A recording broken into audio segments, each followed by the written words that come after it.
Far out in the uncharted backwaters of the unfashionable end of the western spiral arm of the galaxy lies a small, unregarded yellow sun. Orbiting this at a distance of roughly 90 million miles is an utterly insignificant little blue-green planet whose ape-descended life forms are so amazingly primitive that they still think digital watches are a pretty neat idea. This planet has, or had, a problem, which was this. Most of the people living on it were unhappy for pretty much of the time. Many solutions were suggested for this problem, but most of these were largely concerned with the movements of small green pieces of paper. Which is odd, because on the whole, it wasn't the small green pieces of paper that were unhappy. And so the problem remained. And lots of the people were mean, and most of them were miserable, even the ones with digital watches. Many were increasingly of the opinion that they'd all made a big mistake in coming down from the trees in the first place. And some said that even the trees had been a bad move and that no one should ever have left the oceans. And then one day, nearly 2,000 years after one man had been nailed to a tree for saying how great it would be to be nice to people for a change, a girl, sitting on her own in a small cafe in Rickmansworth, suddenly realized what it was that had been going wrong all this time, and she finally knew how the world could be made a good and happy place. This time it was right, it would work, and no one would have to get nailed to anything. Sadly, however, before she could get to a phone to tell anyone, the Earth was unexpectedly demolished to make way for a new hyperspace bypass, and so the idea was lost forever. Meanwhile, Arthur Dent and Ford Prefect have escaped from all that, only to have to contend with all this.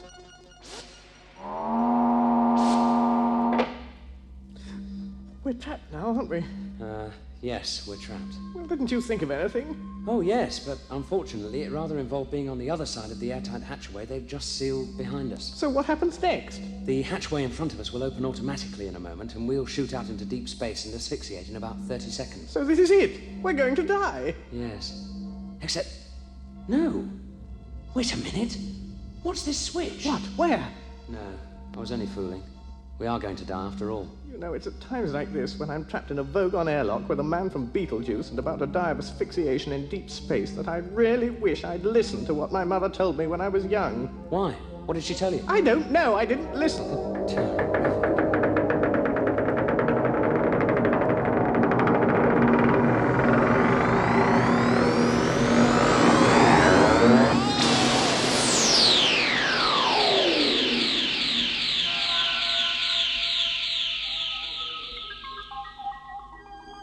The Hitchhiker's Guide to the Galaxy is a truly remarkable book. The introduction starts like this. Space, it says, is big, really big. You just won't believe how vastly, hugely, mind-bogglingly big it is. I mean, you may think it's a long way down the street to the chemist, but that's just peanuts to space. Listen, and so on. After a while, the style settles down a bit and it starts telling you things you actually need to know, like the fact that the fabulously beautiful planet Bethselamin is now so worried about the cumulative erosion caused by 10 billion visiting tourists a year that any net imbalance between the amount you eat and the amount you excrete whilst on the planet is surgically removed from your body weight when you leave. So every time you go to the lavatory there, it is vitally important to get a receipt. In the entry in which it talks about dying of asphyxiation 30 seconds after being thrown out of a spaceship, it goes on to say that what with space being the size it is, the chances of being picked up by another craft within those seconds are 2 to the power of 267,709 to 1 against, which, by a staggering coincidence, was also the telephone number of an Islington flat where Arthur once went to a very good party and met a very nice girl whom he totally failed to get off with. Though the planet Earth, the Islington flat and the telephone have all now been demolished, it is comforting to reflect that they are in some small way commemorated by the fact that 29 seconds later, Ford and Arthur were in fact rescued.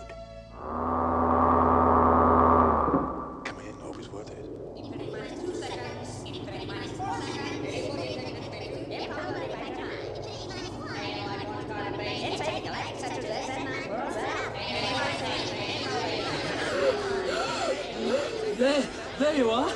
I told you I'd think of something. Yeah, sure. Right idea of mine to find a passing spaceship and get rescued by. Oh, come on. The chances against it are astronomical. Don't knock it, it worked. Now, where are we? Well, I hardly like to say this, but it looks like the seafront at Southend. God, I'm relieved to hear you say that. Why? Because I thought I must be going mad. Perhaps you are. Perhaps you only thought I said it. Well, did you say it or not? I think so. Perhaps we're both going mad. Still, nice day for it. Sunshine, sea. Candy Blossom. Thank you. Perhaps we better ask someone what's going on. How about that man over there? What, the one with the 5 heads crawling up the wall? Yes. Excuse me. If this is Southend, then there's something very odd about it. You mean the way the sea stays steady as a rock and the buildings keep washing up and down? Yes, I thought that was odd. 2 to the power of 100,000 to 1 against and falling. What was that? Sounds like a measurement of probability. Or improbability. Improbability. Everything seems to be melting away. Falling backward. The stars are swirling. A dust bowl. Snow? My legs drifting off into the sunset. My left arm floating away. How am I going to operate my digital watch now? Ford? Yes? You're turning into a penguin. Stop it. 2 to the power of 75,000 to 1 against and falling. Hey, who are you? Where are you? What's going on, and is there any way of stopping it? Please relax. You are perfectly safe. That's not the point. The point is that I am now a perfectly safe penguin, and my colleague here is rapidly running out of limbs. That's all right. I've got them back now. 2 to the power of 50,000 to 1 against and falling. Admittedly, they're longer than I usually like them, but... Isn't there anything you feel you ought to be telling us? Welcome to the starship Heart of Gold. Please do not be alarmed by anything you see or hear around you. You are bound to feel some initial ill effects as you have been rescued from certain death at an improbability level of 2 to the power of 267,709 to 1 against, possibly much higher. We are now cruising at a level of 2 to the power of 25,000 to 1 against and falling, and will be restoring normality as soon as we are sure what is normal anyway. Thank you. 2 to the power of 20,000 to 1 against and falling. Arthur, this is fantastic. We've been picked up by a ship with the new infinite improbability drive. I mean, this is really incredible, Arthur. Arthur? What's happening? Ford, there's an infinite number of monkeys outside who want to talk to us about this script for Hamlet they've worked out. The infinite improbability drive is a wonderful new method of crossing interstellar distances in a few seconds without all that tedious mucking about in hyperspace. The principle of generating small amounts of finite improbability by simply hooking the logic circuits of a Bambleweenie 57 sub-meson brain to an atomic vector plotter suspended in a strong Brownian motion producer, say a nice hot cup of tea, were of course well understood, and such generators were often used to break the ice at parties by making all the molecules in the hostess's undergarments simultaneously leap 1 foot to the left, in accordance with the theory of indeterminacy. Many respectable physicists said that they weren't going to stand for that sort of thing, partly because it was a debasement of science, but mostly because they didn't get invited to those sort of parties.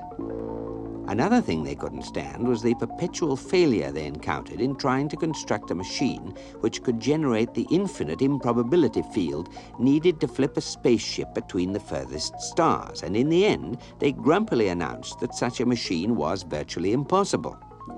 Then one day, a student, who had been left to sweep up the lab after a particularly unsuccessful party, found himself reasoning this way. If such a machine is a virtual impossibility, then it must logically be a finite improbability. So all I have to do in order to make one is to work out exactly how improbable it is, then feed that figure into the finite improbability generator, give it a fresh cup of really hot tea, and turn it on. He did this, and was rather startled to discover that he had managed to create the long-sought-after infinite improbability generator out of thin air. It startled him even more when just after he was awarded the Galactic Institute's prize for extreme cleverness, he got lynched by a rampaging mob of respectable physicists who had finally realized that the one thing they really couldn't stand was a smartass. 5 to 1 against and falling, 4 to 1 against and falling, 3 to 1, 2, 1. Probability factor of 1 to 1. We have normality. I repeat, we have normality. Anything you still can't cope with is therefore your own problem. Please relax. You'll be sent for soon. Who are they, Trillian? Just a couple of guys you picked up in open space. Sector ZZ9, plural Z alpha. Yeah, well, that's a very sweet thought, Trillian, but do you really think it wise under the circumstances? I mean, here we are, on the run and everything. We've got the police of half the galaxy after us, and we stopped to pick up hitchhikers. Okay, so 10 out of 10 for style, but minus several million for good thinking, eh? I didn't pick them up. The ship did it all by itself. What? Whilst we were in improbability drive. Oh, that's incredible. No, just very, very improbable.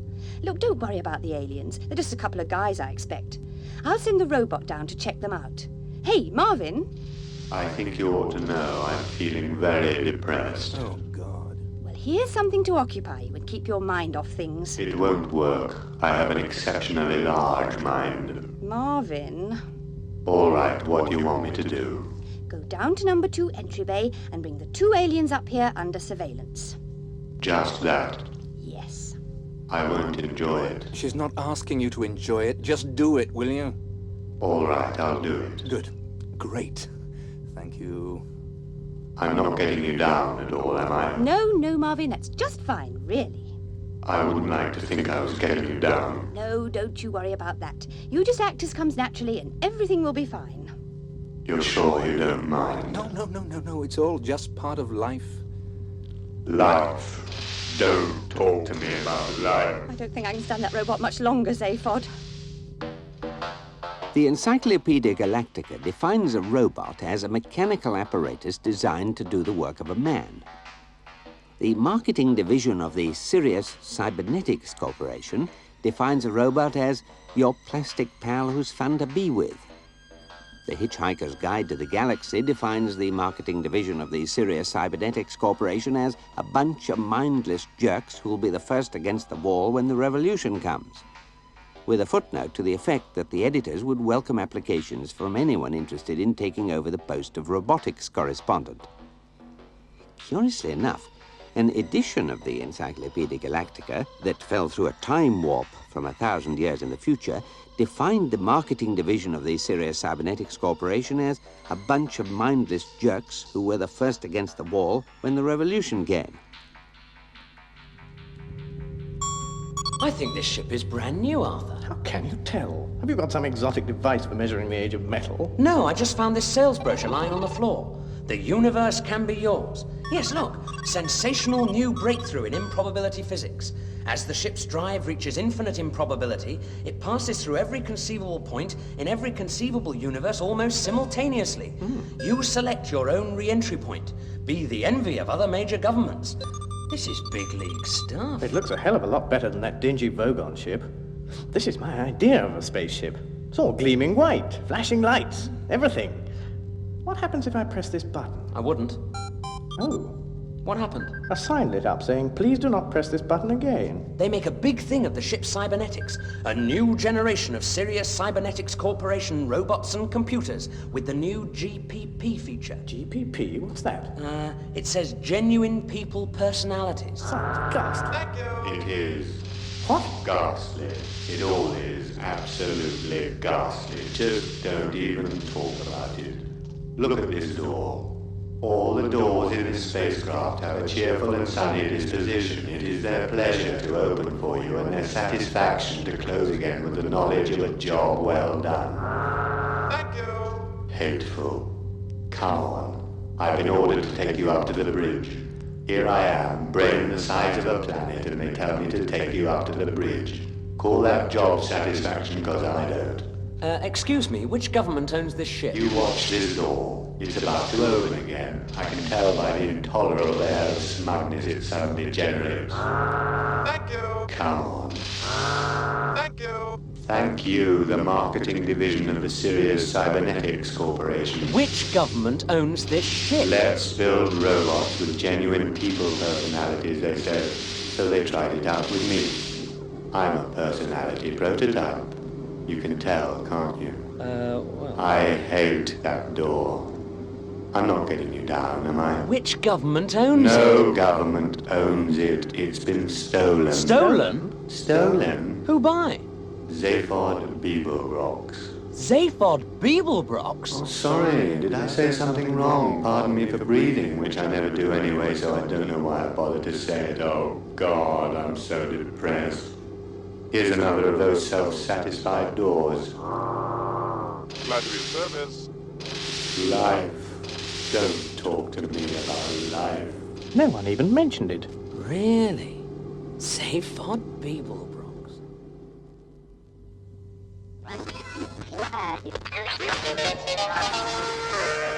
And news reports brought to you here on the sub-ether waveband, broadcasting around the galaxy, around the clock. And we'll be saying a big hello to all intelligent life forms everywhere. And to everyone else out there, the secret is to bang the rocks together, guys. And of course, the big news story tonight is the sensational theft of the new Improbability Drive prototype ship by none other than Zaphod Beeblebrox. And the question everyone's asking is, has the Big Z finally flipped? Beeblebrox, the man who invented the pan-galactic gargle blaster, ex-confidence trickster, part-time galactic president, once described by eccentrica Galumpets as the best bang since the big one, and recently voted the worst-dressed sentient being in the universe for the 7th time running. Has he got an answer this time? We asked his private brain care specialist, Gag Halfront. Well, look, Zaphod's just this guy, you know? What'd you turn it off for? I just thought of something. Yeah? We picked those couple of guys up in sector ZZ9, plural Z Alpha. Does that mean anything to you? On the whole, no. Let me show it to you on the screen. Right there. It's the same sector you picked me up in. Hey, right. I don't believe it. How the hell did we come to be there? Improbability drive. We pass through every point in the universe, you know that. Yeah, but picking them up there is just too strange a coincidence. I want to work this out. Computer? Hi there. Oh, God. I want you to know that whatever your problem, I am here to help you solve it. Look, I think I'll just use a piece of paper. Sure thing, I understand. If you ever need a... Shut up. Okay. Trillian, listen. The ship picked them up all by itself, right? Right. So that already gives us a high improbability factor. I can work it out for you. It picked them up in that particular space sector. Sector ZZ9, plural Z Alpha. Which gives us another high improbability factor. Plus, they were not wearing spacesuits. Did you think of that? So we picked them up during a crucial 30-second period. I've got a note of that factor here. So have I. Put it all together. And we have a total improbability factor of exactly... Well, it's pretty vast, but it's not infinite. At what point did we pick them up? Infinite improbability level. Yeah. I got a bad feeling about one big whack of improbability still to be accounted for. Glad to be of service. I suppose you'll want to see the aliens now. Do you want me to sit in a corner and rust, or just fall apart where I'm standing? Show them in, please, Marvin. I'm not staying in the same room with that robot. Ford, hi, how are you? Glad you could drop in. Zaphod, great to see you. You're looking well. The extra arm suits you. Nice ship you've stolen. You mean you know this guy? Know him? He's... Oh, Zaphod. This is a friend of mine, Arthur Dent. I saved him when his planet blew up. Oh, sure. Hi, Arthur. Glad you could make it. And Arthur, this is my... We've met. What? Oh, have we, What do you mean you've met? This is Zaphod Beeblebrox from Beetlejuice 5, you know, not bloody Martin Smith from Croydon. I don't care. We've met, haven't we, Zaphod? Or should I say, Phil? What? You'll have to remind me. I have a terrible memory for species. Hey, Ford. It was at a party 6 months ago. I rather doubt that. On Earth. England. Look. London. Islington. Oh, that party. Zaphod, you don't mean to say you've been on that miserable little planet as well, do you? No, of course not. Well, I may just have dropped in briefly. On my way somewhere. He gate-crashed this fancy-dress party, barged up to the girl I was talking to and said, "Hey, doll, is this guy boring you? Why don't you talk to me instead? I'm from a different planet." Zaphod? Yes, he only had the 2 arms and he called himself Phil, but there was But you have to admit he did turn out to be from another planet. What? Good God! It's her, Tricia Macmillan. Improbability sum now complete. And for my next trick, Oh, shut up, will you? Just trying to create a pleasant social atmosphere. What on earth are you doing here? Same as you, I hitched a lift. After all, with a degree in maths and another in astrophysics, it was either that or the dole queue again on Monday, wasn't it? Anyway, hi. Nice to see you again. But this is all impossible. No, just very, very improbable. Oh, God. Ford, this is Trillian. Hi. Trillian, this is my semi-cousin Ford, who shares 3 of the same mothers as me. Hi. Trillian, is this sort of thing going to happen every time we use the infinite improbability drive? Very probably, I'm afraid. Zaphod Beeblebrox, this is a very large drink. Hi there, this is Eddie, your shipboard computer, and I just want to mention here that we are now moving into orbit around the legendary planet of Magrathea. Sorry to interrupt your social evening. Have a good time.